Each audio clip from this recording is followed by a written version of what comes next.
Hello, YouTubers, friends, compatriots, who shows desolate stars, peasants, vassals.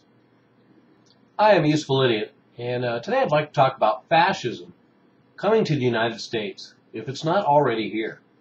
And I want to delve a little deeper into the idea of fascism coming to the United States, based on some academic observations, not just some sort of histrionics on Fox News or Glenn Beck.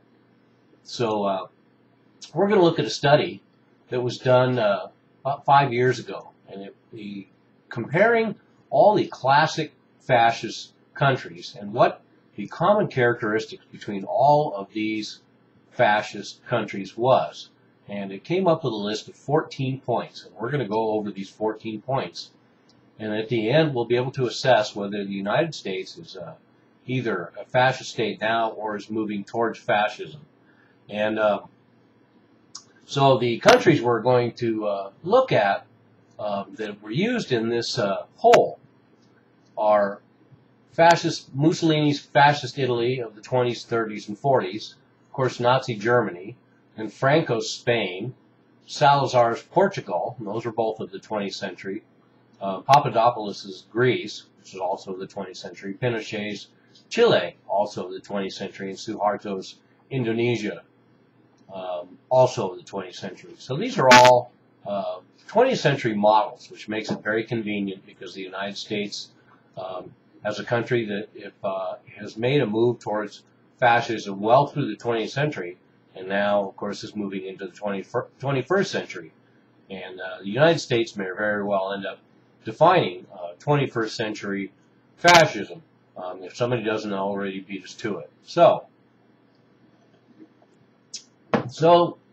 let's go down the list. So number one, powerful and continuing expressions of nationalisms, slogans, demands for unity, anti-foreigner fever, a glorification of the military, and of course we see that with the glorification of the military and the melding of video games, entertainment, movies, and sports, along with military imagery. And then, of course, we have the insistence on flag pins. I thought that was a very Nazi-like requirement when people were criticized for not wearing their flag pins, which reminds me of how one would have been looked upon if one didn't wear a Nazi armband, if you were a member of the Nazi Party during the German fascist state of the 30s and 40s. Okay, so we go to number two, disdain for the importance of human rights. And of course, the United States justifies the means to their ends by using torture and deprivation of civil rights now. So we do have a move towards disdain for the importance of human rights. And we have number three, the identification of enemies and scapegoats as a unifying cause, and use of propaganda and misinformation. Of course, everyone knows that there's a great use of propaganda and misinformation, and we have the scapegoats. There's the left versus the right to divert from real problems, and then we shift the blame for failure and channel frustration and active opponents targeted. And in this case, we have Al-Qaeda, we have domestic terrorists, any number of people could be identified as enemies and scapegoats. And of course, during Nazi Germany, it was the Jews.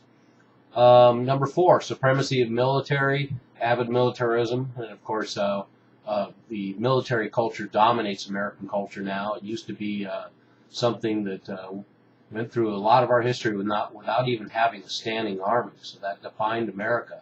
But now we have military supremacy and a very militaristic society. Number five, rampant sexism.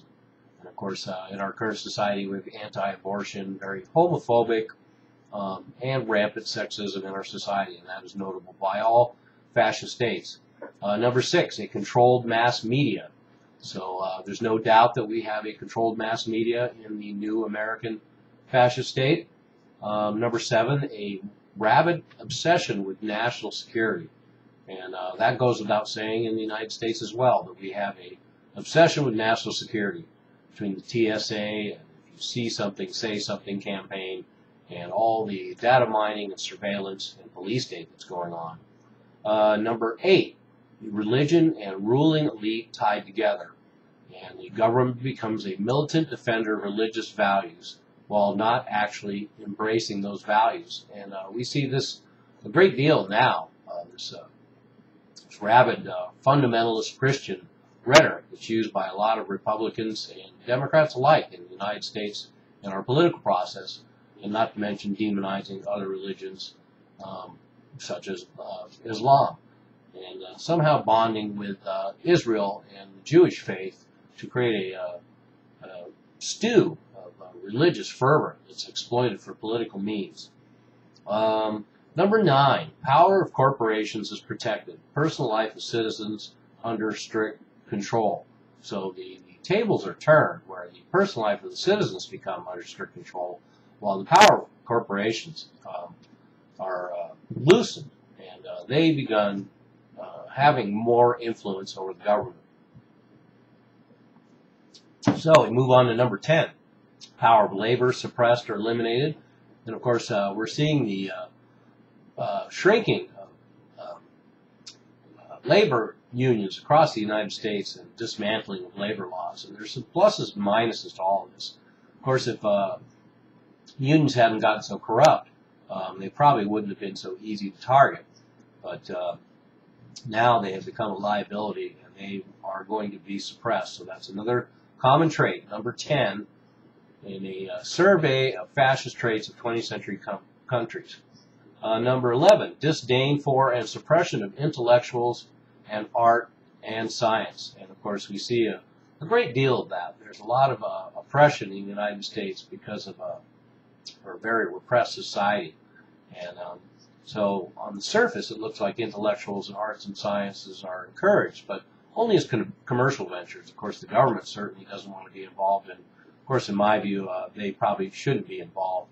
But that is a number 11 in the list of fascist national traits. Number 12, obsession with crime and punishment.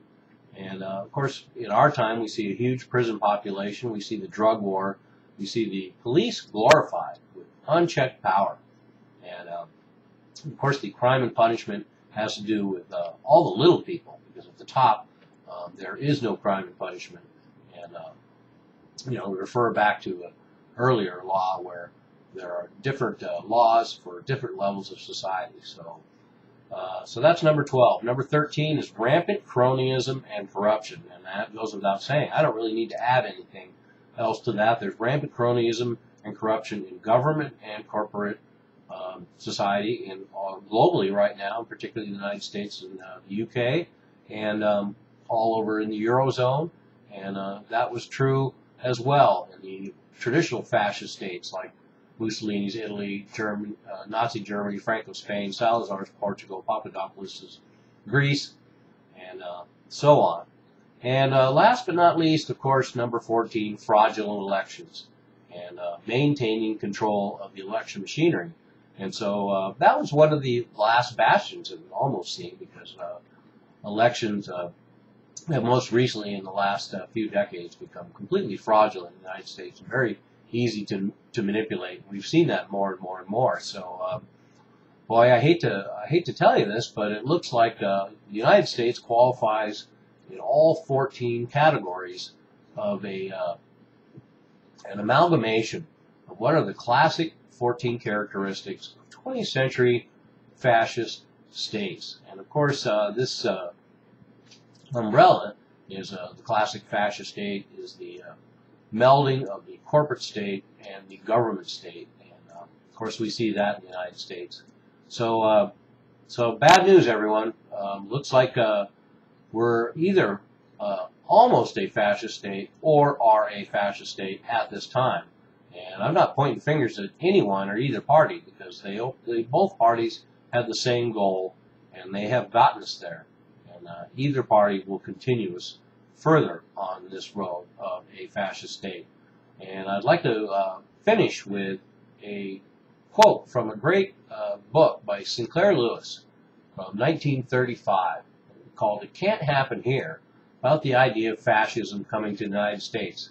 And I quote Sinclair Lewis in this book, quote, "When fascism comes to America, it will be wrapped in a flag and carrying the cross. Unquote. I'm a useful idiot. Don't you be one too.